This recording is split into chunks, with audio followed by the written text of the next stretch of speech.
आवाज उठवला होता। एसटी महामंडळ मला असं वाटतं सरकारला अंधारात ठेवून या 1310 बसेसचा करार करते की काय अशा प्रकारची स्थिती आहे।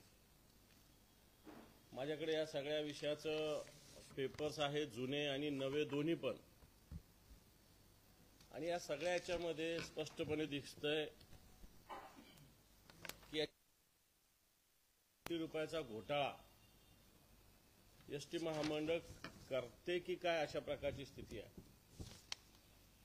ज्या एजन्सीजला Anthony road transport, city lifeline आणि ट्रॅव्हल्स टाइम या गुजरात, दिल्ली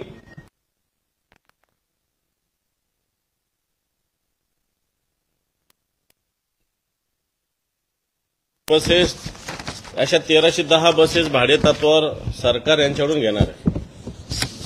आता तुम्ही म्हणाल याच्यातला घोटाळा काय आहे की आधी सुद्धा बसेस चालू होत्या, आता या बसेस ज्या आधीच्या ज्या चालू आहे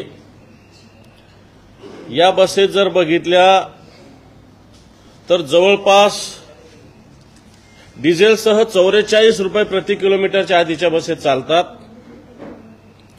आता विदाऊट डिझेल ₹35.20 अशा पद्धतीनं या बसेस घेण्याचा करार परिवहन महामंडळाने केलेला आहे। आता हे तुम्हीच बघा, विथ डिझेल ₹44 आणि विदाऊट डिझेल ₹35.20। जर हेच विथ डिझेल केलं तर जवळपास ₹57.20 जातं।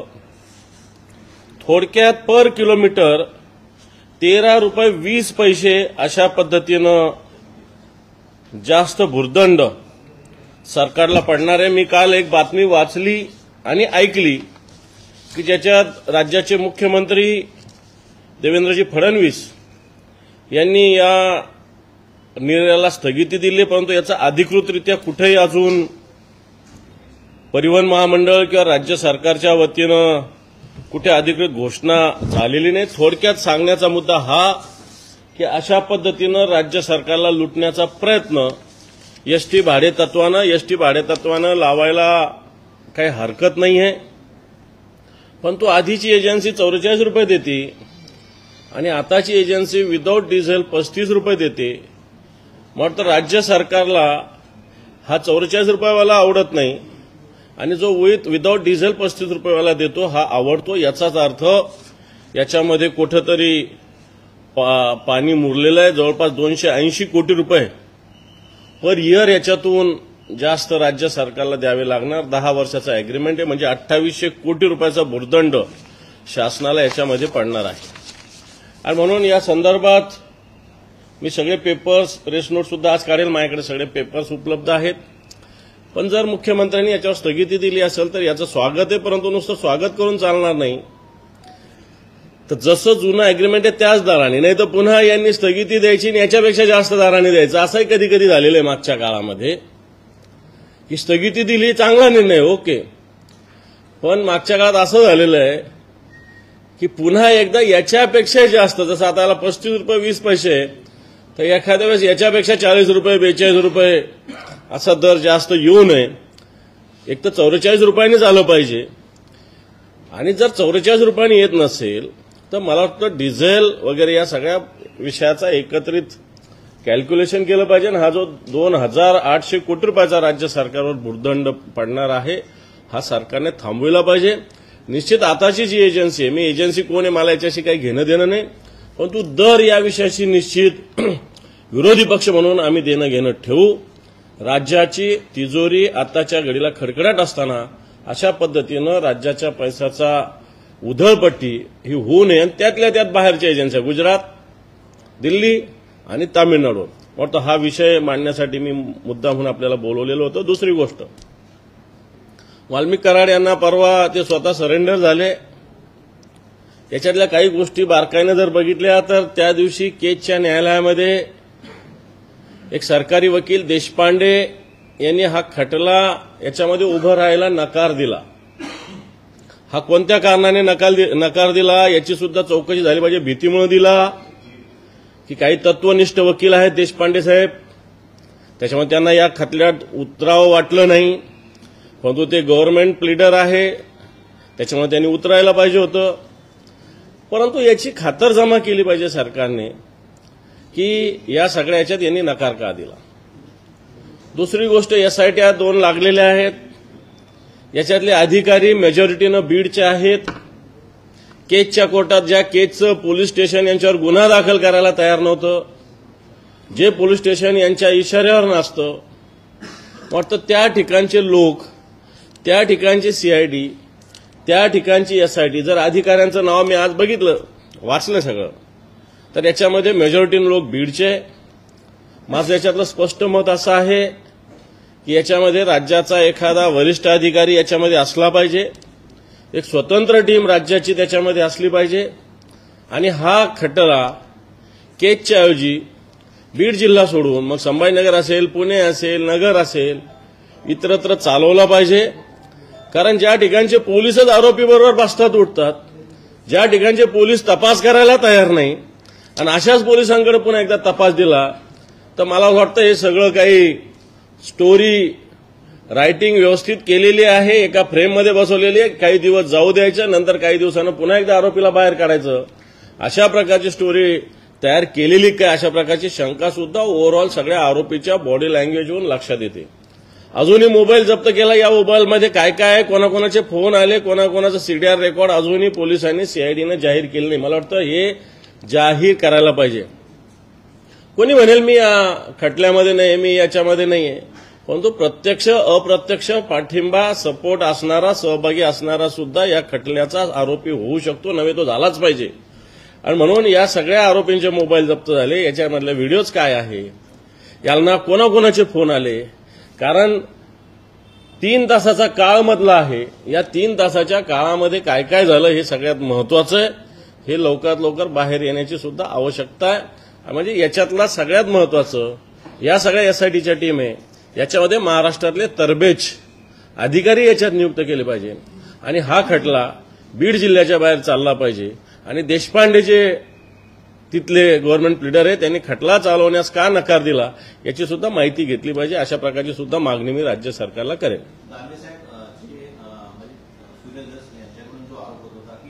वाल्मिक कराड यांचा बीडमधील जो आका आहे त्याचा काय पत्ता लागलेला नाही अजून, त्याच्यावरती कारवाई झाली नाही.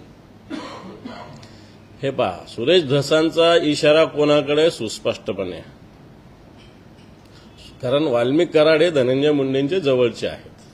आणि स्पष्टपणे मला आका पाका मी काही म्हणत नाही की धनंजय मुंडे आणि वाल्मिक कराड यांची जवळीक आहे, हेच त्यांना म्हणायचं आहे.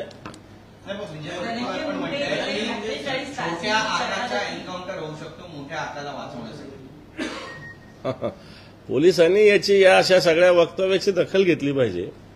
कारण मला तरी ही लुटूपुटूची लढाई वाटू लागलेली अटकेनंतर स्वतःहून 14 दिवस.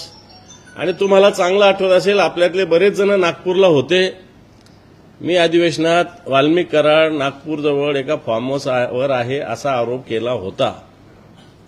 आणि सगळ्या तपासात आता बाहेर येतं की वाल्मिक कराड अधिवेशन काळात तिथं होते. म्हणजे माझा आरोप सत्य होता एक. पण आणखी सांगतो की आतापर्यंत मला कधीही एकाही पोलीस अधिकाऱ्याचा फोन नाही आला की तुम्ही हा आरोप केला होता, कोणत्या आधारावर केला होता, काय आधारावर केला होता. मला वाटतं ही पोलीस यंत्रणा आपली. याचाच अर्थ जर पोलिसांना शोधायचं असतं तर त्याच वेळेस, त्याच दिवशी, त्या क्षणाला, कारण बऱ्याच वेळेस राज्य सरकार अशा पद्धतीनं सभागृहात बोलल्यानंतर ताबडतोब याच्यासाठी पावलं उचलत असतं. सभागृहात बोलण्याला एक अर्थ असतो, एक ताकद असते. आणि ते बोलल्यानंतर राज्य सरकार इमिजिएट या विषयानं तपास करत असतं, किमान चौकशा करत असतं. परंतु मी त्या दिवशी अधिवेशनानंतर सुद्धा आपल्याला सांगितलं होतं की मला साधा फोनही कोणत्याही पोलीस अधिकाऱ्याचा आला नाही. परंतु आता तपासातून हे स्पष्ट होतंय की वाल्मिक कराड नागपूरमध्ये होते. हे पहा, आता कोणाला भेटण्यासाठी आले होते, मला जी माहिती आहे की तुम्ही ज्यांचं नाव घेतो हे 3 दिवस अधिवेशनाला आलेच नाही. कुठं होते हाही प्रश्न केला पाहिजे ना, तुम्ही तपासलं पाहिजे पत्रकारांनी. ज्या पद्धतीनं ही शरणागती झाल्यापासून धनंजय मुंडे कुठे दिसलेले नाहीये, त्याचबरोबर त्यांची कुठली प्रतिक्रिया आलेली आहे. एकीकडे ते प्रतिक्रिया देतात की तू माझ्या जवळच आहे, आणि दुसरीकडे शरणागती झाल्यापासून धनंजय मुंडे गायब आहे. याच्याकडे तुम्ही कसं पाहता? आणि मुळात आपण एक जबाबदार मंत्री आता झालेला आहात, असं असताना इतक्या मोठ्या प्रकरणात वारंवार तुमचं नाव येत असताना कुठल्याही पद्धतीची प्रतिक्रिया न देणं हे कितपत योग्य वाटतं? नाही, हे तर चुकीचं. जर माझ्याजवळच्या एखाद्या कार्यकर्त्याने काही गुन्हा केला आणि मी जर त्याच्यातला माझा कुठे रोल नसेल तर मी सुस्पष्टपणे येऊन सांगितलं पाहिजे. एखाद्या कार्यकर्त्याकडून जवळचा गुन्हा होतो त्याच्याविषयी मी नाही म्हणणार नाही, परंतु त्याच्याविषयी सुस्पष्टपणे भूमिका आपली मांडली पाहिजे. परंतु जे मागच्या 5 वर्षातलं 10 वर्षातलं बीडमधील वाल्मिक कराड आणि धनंजय मुंडे एकाच नाण्याच्या 2 बाजू आहे. म्हणजे कित्येक वेळेस पोलीस अधिकाऱ्यांना कलेक्टरांना आदेश वाल्मिक कराड देत होते, धनंजय मुंडे देत नव्हते. अशा प्रकारची स्थिती आहे. आणि वाल्मिक कराडांचा आदेश म्हणजे धनंजय मुंडेंचा आदेश, अशा पद्धतीनं बीड जिल्ह्यामध्ये एक जनरली समज आहे. नव्हे तसंच होत आलेलं आहे आतापर्यंत, नव्हे त्यांच्या खात्यामध्ये सुद्धा असं होत आलेलं आहे आतापर्यंत. मग ते जवळचे आहेच त्यांच्या. विजय वडेट्टीवारांनी आणखी एक आरोप केला. ते म्हणतात की आता धनंजय मुंडे यांची मंत्रिपदातून हकालपट्टी करण्यात येईल आणि त्यांच्या जागी छगन भुजबळ यांची वर्णी लावण्याची शक्यता आहे. कसं पाहताय? मला माहिती नाही, मला अंतर्गत काही माहिती नाही, परंतु अशा पद्धतीनं आरोप असल्यावर त्या मंत्र्यांनी त्या पदावर राहता कामा नये असं मला वाटतं. बाकी जी वडेट्टीवारांकडे माहिती याची माहिती काही मला नाहीये. सरकार सुद्धा त्यांच्याकडे अशी कुठल्याही पद्धतीची मागणी करत नाही. त्यांच्या पक्षाचे प्रमुख अशा पद्धतीची कुठलीही मागणी करत नाहीये.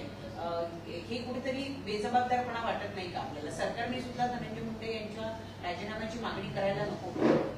सरकार या सगळ्या याच्यात आरोपींना वाचवत होतं सुस्पष्टपणे. मी नेहमी सांगितलं की महाराष्ट्र पोलीस ही अतिशय सक्षम यंत्रणा आहे. महाराष्ट्र पोलिसांना आपण दोष देऊ शकत नाही. एवढी ताकद सक्षमता आपल्या पोलिसांमध्ये आहे. या पोलिसांनी ठरवलं तर स्वर्गातून आणि भूलोकातूनही ते आरोपीला शोधून आणू शकतात. एवढी ताकद आपल्या पोलिसांची आहे. परंतु ज्या अर्थी त्यांनी एवढ्या दिवस त्यांना शोधलं नाही, याचा अर्थ कुठेतरी याच्यामध्ये राजकीय एक हस्तक्षेप होता. पोलिसांच्या कामात राजकीय हस्तक्षेप झाल्यावरच असं होऊ शकतं. नाही तर आपल्या पोलिसांना वाटतं कोणत्याही गुन्हेगारापर्यंत आणि गुन्ह्यापर्यंत पोहोचवायला थांबवणारी ताकद तरी या हिंदुस्थानात तरी नाहीये. एवढी सक्षम आपली पोलीस आहे. परंतु ज्यावेळेस राजकीय वरद हस्त असतो त्याच वेळा या पोलिसांचं काय होतं हे आपण बघितलेलं आहे. अब्दुल सत्तार यांनी काल छत्रपती संभाजीनगरमध्ये जे भाषण केलं त्यात ते म्हणतात की गुंडगिरी संभाजीनगरमध्ये खपून घेतली जाणार नाही. नेमका कोणी? अब्दुल सत्तार यांनी 2.5 वर्षात काही होऊ शकतं असं पण म्हणतायत. अब्दुल सत्तार म्हणतात त्यांचा रोग नेमका कुणाकडे आता ते बघितलं तुम्हाला तो वक्त है हमारा तो दौर आएगा अशी शेरोशाही पण त्यांनी केली. हे बा, अब्दुल सत्तार यांना मंत्रिपद मिळालेलं नाही आणि म्हणून या भावनेतून या भूमिकेतून ते बोलत असतील. परंतु त्यांना मंत्रिपद मिळणं न मिळणं त्यांच्या पक्षाचा अंतर्गत प्रश्न आहे असं मी समजतो. त्यामुळे उनका वक्त आएगा की दौर आएगा याच्याशी मला काही माहिती नाही. तुमचे एक मित्रपक्ष म्हणजे अजित पवार यांच्या मातोश्रीने काल विठुरायाला साकडं घातलेले की दोन्ही पवार एकत्रित झाले. असं जर झालं, दुसरीकडे प्रफुल्ल पटेल सुद्धा म्हणतात की शरद पवार हे आमचं दैवत आहे. असं जर झालं तर महाविकास आघाडीला एक मोठा फटका नाही का बसणार? आमचे मित्रपक्ष कोण? शरद पवार. हा, तुम्ही अजित पवार म्हटले. अजित पवार यांनी मातोश्रींनी असं म्हटलंय की विठुरायाला हे पहा, पवार एकत्रित आहे. त्या मातोश्री आहेत. मातोश्रींच्या एक भावना वेगळ्या असतात. त्यांना राजकारणाची काही देणं घेणं नसतं. एक कुटुंब म्हणून कोणत्याही आईची ही भूमिका असते. मला वाटतं ती त्यांनी व्यक्त केली असावी. त्याच्यामुळं त्याच्यात आम्ही राजकारण पाहावं किंवा टाकावं असं मला वाटत नाही. रोहित पवारांनी एक ट्विट केलेलं आहे की पोलीस स्टेशनमध्ये पलंग, गाद्या, उशा कशासाठी आणल्या? कोणत्या पोलीस स्टेशनमध्ये?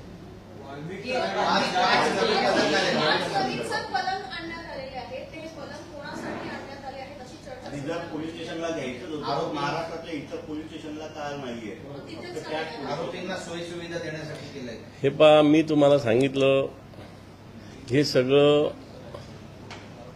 बिलकुल फिक्सिंग ज्याला म्हणता येत असं एकंदर चित्र बॉडी लँग्वेजवरून सगळं क्लिअर दिसतंय. तू मारल्यासारखं कर, मी रडल्यासारखं कर. मग वाल्मिक कराड यांना सोडणाऱ्या गाड्या कोणाच्या होत्या? त्या मागच्या आठवड्याभरात कोणाच्या ताफ्यात होत्या? ते व्यक्ती कोण? ते कुठं लपले होते? गाड्या कोणत्या कोणत्या ते वापरत होते? मला वाटतं सुस्पष्टपणे समोर आलेलं आहे. आणि म्हणून या गाड्या आता मी बोलत नाही, काही मोठ्या नेत्यांच्या ताफ्यात होत्या 8 दिवस आधी. आता ते तुम्ही तपासा. पुण्यातच मोठ्या नेत्यांच्या ताफ्यात होत्या. तीच गाडी वाल्मिक कराडांना येऊन सीआयडीच्या ऑफिसमध्ये सोडते. तर मला असं वाटतं आता आपण शोध पत्रकारिता करावी. एकूणच या प्रकरणामुळे महायुतीतील तीनही पक्ष एकमेकांसमोर आल्याचं बघायला मिळतंय.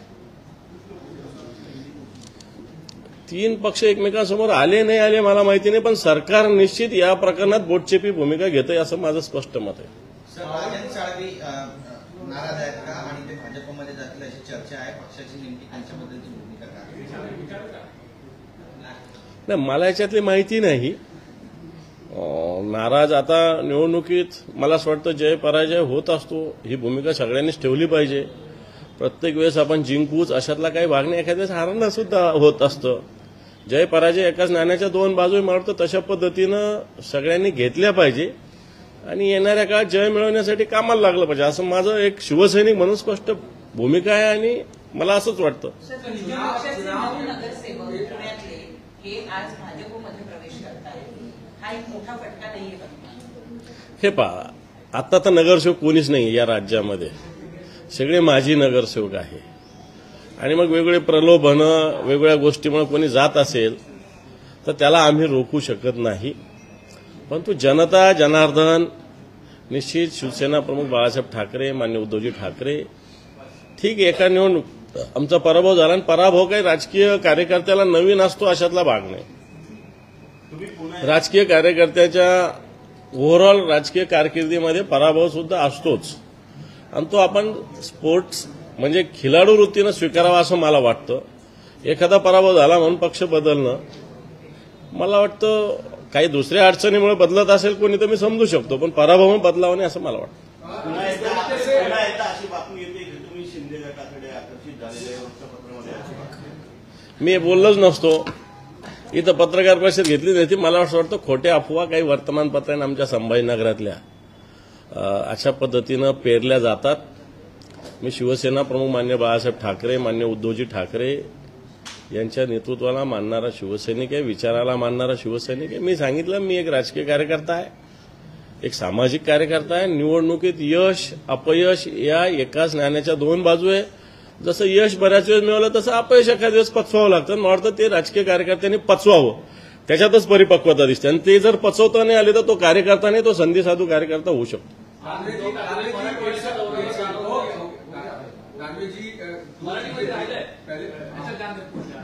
उद्धवजी आज महाराष्ट्राच्या दौऱ्यावर जाणार होते. बीड आणि परभणीमध्ये ते भेटी देणार होते अशी माहिती होती. कधी होणार आहे हा दौरा? नाही, हे रद्द वगैरे झाला आणि ठरलाही नव्हता. चर्चा होती.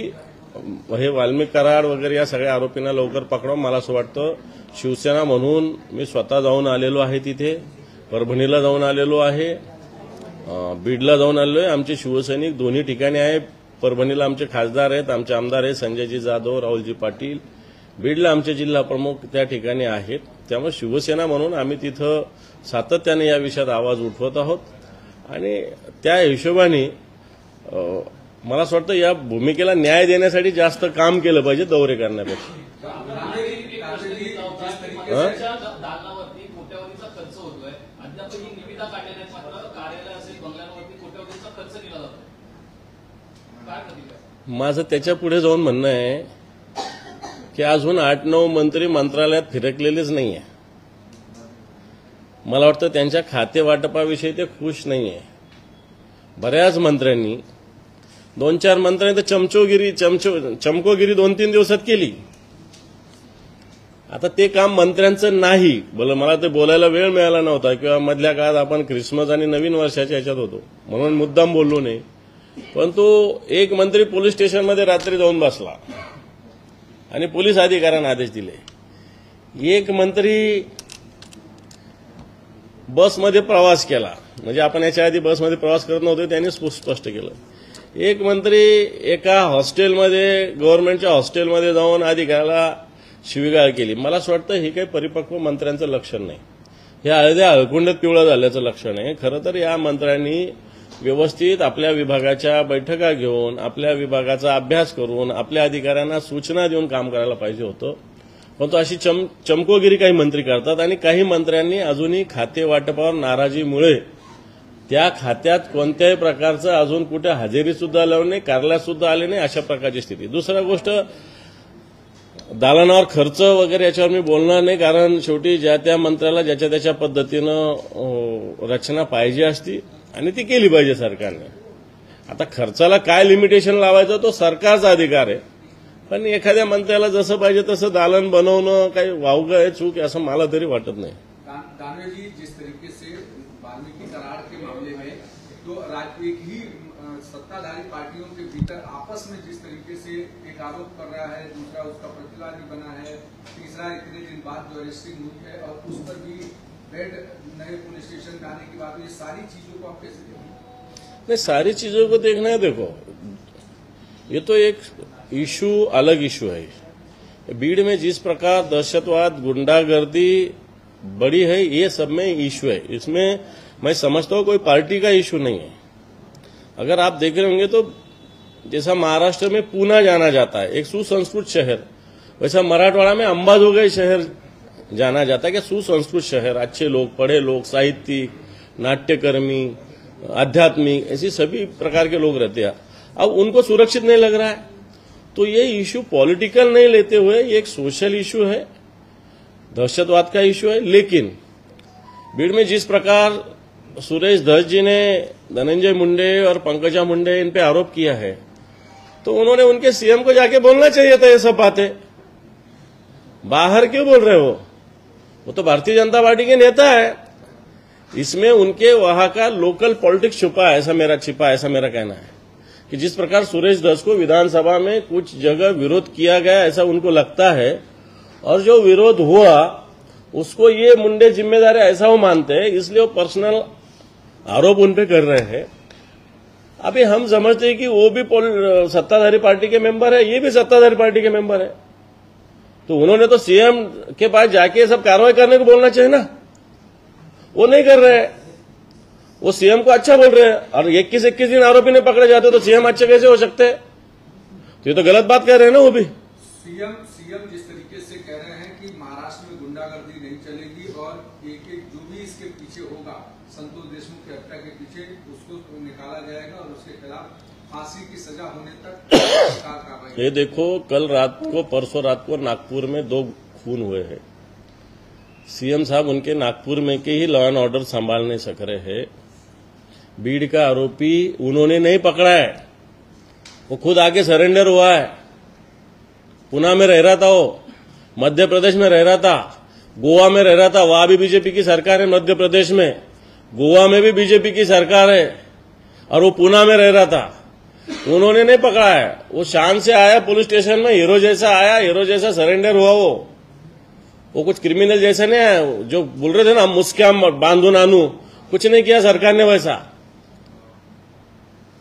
अजित पवार की माताश्री ने कहा है कि अजित पवार और शरद पवार साथ में आए, और प्रफुल्ल पटेल का बयान आया कि हमारे लिए शरद पवार देवता जैसे हैं. किस तरह से देखते हैं आप? आपको कितना नुकसान हो सकता है इससे अगर दोनों का कोरिलेशन होता है? ये देखो, अभी होता है, ये किसने सोचा है, ये आपकी मनगढ़ंत बातें हैं, लेकिन एक माँ की भावना इस एंगल से उसको लेना चाहिए, उसमें राजनीति नहीं लाना चाहिए, ये मैं समझता हूं. और रही प्रफुल्ल पटेल की बात, तो वो तो संधि साधु है, बात उधर की करने की और उनके पार्टी का अध्यक्ष दूसरे को बनाने का. ऐसा वो करते, इधर शरद पवार को भी वही सपोर्टर और उधर अजित पवार, ये तो दोहरी राजनीति हुई. मां को इसमें नहीं लाना चाहिए, ये मैं समझता हूं. मां की एक राजनीति से मां की भावना को नहीं जोड़ना चाहिए. मां की एक अलग भावना होती है कि हर भाई, हर सब परिवार एक जगह आना चाहिए, कोई भी मां की भावना होती है. वैसी दादा की मां की वो भावना है. मुझे लगता है कि ये भावना एक मां की भावना बोल के लेना चाहिए. महाराष्ट्र में जिस तरीके से चुनाव हुआ, चुनाव के बाद एनडीए के भीतर एक दूसरे के ऊपर आरोप प्रत्यारोप, या फिर जिस तरीके से अजित पवार और शरद पवार के एक आने की बात हो रही है, आप लोगों की भी एक व्यक्तिगत राय ऐसी है कि अलग से चुनाव लड़ना चाहिए क्योंकि नुकसान कहीं न कहीं हो रहा है. तो इसको कैसे देखते हैं? क्या आगे वाले चुनाव जो भी कॉर्पोरेशन के या लोकल बॉडीज चुनाव हैं, वो अलग लड़ने की प्लानिंग है? क्या इस तरीके की मंशा है? और अगर शरद पवार के साथ अजित पवार चले जाते हैं तो आप लोगों को नुकसान होगा। देखो, एमवीए इस महाराष्ट्र में लोकसभा विधानसभा हम साथ में लड़े हैं और अब आने वाले समय में भी हम साथ में लड़ेंगे। ये जाएगा वो जाएगा, ये बातें सिर्फ बोलने में या कोई किससे मिलने से कोई पार्टी एक जगह नहीं होती रहती। हम पूरे लोग जो हो, महाराष्ट्र हो, हिंदुस्तान के लोग हो, हर बात में राजनीति नहीं लाना चाहिए। कोई किसको मिला, अभी मुझे भी कुछ काम से कल सीएम साहब के पास जाना पड़ेगा, मैं जाऊंगा। डीसीएम के पास जाना पड़ेगा, जाऊंगा। तो उससे क्या, मिलने से क्या मैं पार्टी छोड़ूंगा? ऐसा थोड़ी होता है। ये तो सब बातें होती रहेगी। जलगांव में जो घटना हुई, जलगांव को लेके मंत्री ने गाड़ी का मौत बचा, उसको लेकर हंगामा हुआ, क्या करें? मुझे नहीं मालूम, ये गांव में का कुछ है वो सोशल, मुझे लगता है ऐसा नहीं होना चाहिए था। कर्फ्यू लगाना पड़ा। ऐसा होना नहीं चाहिए था। जो इतनी सी घटना से इतना बड़ा नहीं होना चाहिए था। सामाजिक दृष्टि से गलत है वो। कल से कुछ खबरें ऐसी वायरल हो रही है कि शिवसेना, आप लोगों की शिवसेना में मीटिंग के दौरान कुछ संजय राउत के ऊपर हमला किया गया या गाली गलौज किया गया, झगड़ा किया गया अंदर से, कि इनकी वजह से पार्टी को नुकसान हुआ। कल से तमाम सारे सोशल मीडिया पर और ट्रेंडिंग में खबरें ऐसी आ रही है, क्या सच्चाई है? ऐसा नहीं है कुछ भी। संजय राउत साहब हमारे शिवसेना के वरिष्ठ नेता है, हाँ, लेकिन शिवसेना में भावना, हमारी बात रखने का अधिकार शिवसैनिक को होता है। वो हम पार्टी चीफ माननीय उद्धव जी के सामने रख सकते हैं, लेकिन रखना यहाँ तक हमारा अधिकार है। क्या करना वो पार्टी चीफ माननीय उद्धव जी का अधिकार है। और शिवसेना नेता और संजय राउत साहब भी हमारे सीनियर लीडर है। हमारे पार्टी में ऐसे संस्कार शिवसैनिकों पे नहीं है। साहब, आज का सामना जो बात है उसके एडिटोरियल में एक सेंटेंस लिखा गया, उन्होंने कहा कि मुख्यमंत्री के लीडरशिप की कहीं भी लोगों का मानना है कि वो डिप्रेशन में, आपकी ही सामना बाकी उसमें लिखा गया, इसको किस परिप्रेक्ष्य में देखा जाए, किस कॉन्टेक्स्ट में देखा जाए? ये देखो, कोई सीएम का डीसीएम होने बाद तो थोड़ा तो भावना ये होती है ना। चीफ रिपोर्टर से डायरेक्ट सीधा सिंपल रिपोर्टर रहा तो उसका कुछ ना कुछ तो भावना दुखती है। दिल्ली यूनिवर्सिटी में एक नया कॉलेज खोला जा रहा है जिसकी नींव जो है वो प्रधान खुद रखने वाले हैं। उसका नाम जो है वो स्वातंत्र वीर सावरकर के नाम पर रखा जा रहा है। कहाँ पे हो? दिल्ली में वीर सावरकर के नाम पर वो रखा जा रहा है। तो इसे कैसे देखते हैं? अच्छा है, सावरकर जी को तो भारत रत्न देना चाहिए। हम तो बार बार मांगनी कर रहे हैं ना, शिवसेना तो बार बार मांगनी कर रहे हैं। सावरकर ये भारत रत्न इनको देना चाहिए, ये तो हमारी मांग बार बार रही है। अच्छा, सिर्फ सावरकर का नाम कॉलेज को होके नहीं चलेगा, सावरकर के विचार भी सब में लाना चाहिए। सरकार सिर्फ सावरकर का नाम लेती है लेकिन विचार तो नहीं लाती है। सर, उत्तर प्रदेश में कुंभ मेले का आयोजन हो रहा है, इसमें अखिल भारतीय की तरफ से कहा गया है कि जो दुकानें हैं वो मुसलमानों को ना दी जाए, सिर्फ हिंदुओं को दी जाए। इस पर क्या करें? ऐसा नहीं होगा। दुकान क्या धर्म की थोड़ी होती है। दुकान जो सामान है उसकी होती है, धर्म की थोड़ी होती है। एक मुद्दा लिया आपने, एमएसआरटीसी ने 1300 बसेस का एलओआई निकाला था जो करंट लास्ट कॉन्ट्रैक्ट से ज्यादा है, और अभी सीएम ने उसको कैंसिल किया, कैसे देखते? मैंने बताया ना अभी सब, उसके लिए तो प्रेस रखी थी मैंने। ये देखो, वो जो एमएसआरटीसी है, एमएसआरटीसी उनकी जो प्राइवेट बस चलती थी, अभी नए प्राइवेट बस 1310 देने का जो एग्रीमेंट होने जा रहा था, इसका रेट था विदाउट डीजल 35 रुपए 20 पैसे, और उसके पहले जो बस चलती है उसका रेट है 44 रुपए 38 पैसे जो विथ डीजल है। तो हमारा मानना ऐसा है कि इसमें कम से कम 15 रुपए 70 पैसे ज्यादा नए एग्रीमेंट में हम दे रहे हैं। 10 साल का एग्रीमेंट है, हर साल 280 करोड़ का इसमें भ्रष्टाचार होगा। 10 साल में 2800 करोड़ रुपए स्टेट के इसमें नुकसान होगा। इसलिए जो पहला रेट है उसमें थोड़ा बहुत बड़ा, आधा, 50 एक पैसा 1000 रुपया तो हम समझ सकते हैं, लेकिन 15 रुपए 70 पैसे बढ़ाना 1310 बस में, ये भ्रष्टाचार का एग्रीमेंट हो रहा था। सीएम साहब ने शायद इसको स्टे दिया है, नहीं दिया तो वो देना चाहिए, ये भूमिका हमारी रहेगी, क्योंकि इससे 2,800 रुपए सरकार नुकसान में जाएगी।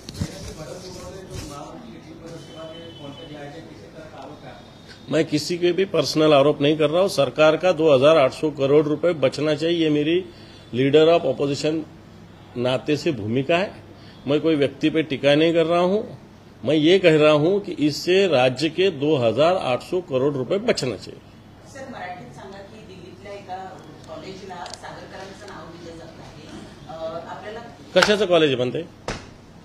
नाही, दिल्ली विद्यापीठाच्या वतीनं एक नाही, काही हरकत नाही ना. स्वातंत्र्यवीर विनायक दामोदर सावरकरांचं नाव एखाद्या महाविद्यालयात देणं काही चुकीचं आहे असं मला वाटत नाही. स्वातंत्र्यवीर विनायक दामोदर सावरकरांना भारतरत्न द्यावा ही भूमिका आम्ही तरी मांडलेली, वारंवार आम्ही मांडलेली आहे. परंतु सावरकरांचा विचार, सावरकरांचा विज्ञानवादी विचार, साहित्यिक विचार, देशभक्तीचा विचार आज पंतप्रधान, मी काय पंतप्रधानावर टीका करणं योग्य नाही होणार माझ्याकडून, परंतु मला असं वाटतं सावरकरांच्या नावाने फक्त महाविद्यालय होऊ नये, तर सावरकरांच्या विचाराचं सुद्धा अंमलबजावणी सरकारने करावी. कारण सावरकर उदारमतवादी होते, विज्ञानवादी होते, आणि आताचं सरकार हे मला वाटतं अजूनही पुण्या जुन्या काळात जायच्या परिस्थितीमध्ये आहे. जसं आता कोणतरी सांगितलं की दुकान मुसलमानाला देऊ नये, हिंदूला द्यावं, हे काय विचार आहे का? सावरकरांच्या विज्ञानवादी विचाराचा विचार करा. सावरकर काय काय बोलत होते, सगळ्या विषयात काय काय त्यांनी विचार केलेला आहे.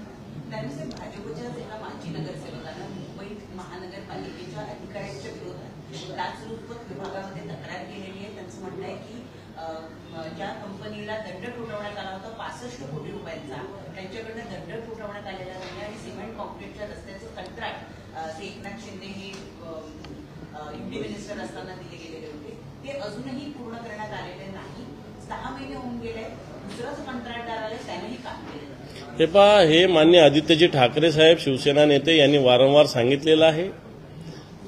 रस्ते, मुंबईतील रस्ते याचं जे सिमेंटीकरण करण्यात येणार होतं, हे ज्यावेळेस 3 वर्षापूर्वी सांगितलं की 6 महिन्यात काम होईल, आज 3 वर्ष झाले, 25% सुद्धा काम पूर्ण नाही. ही एजन्सी बदल, ती एजन्सी बदल, नवीन कॉन्ट्रॅक्ट दे, याच्यामध्ये सरकार या गुत्तेदारीमध्ये, कॉन्ट्रॅक्टच्या राजकारणामध्ये आणि टक्केवारीमध्ये अडकलेलं आहे.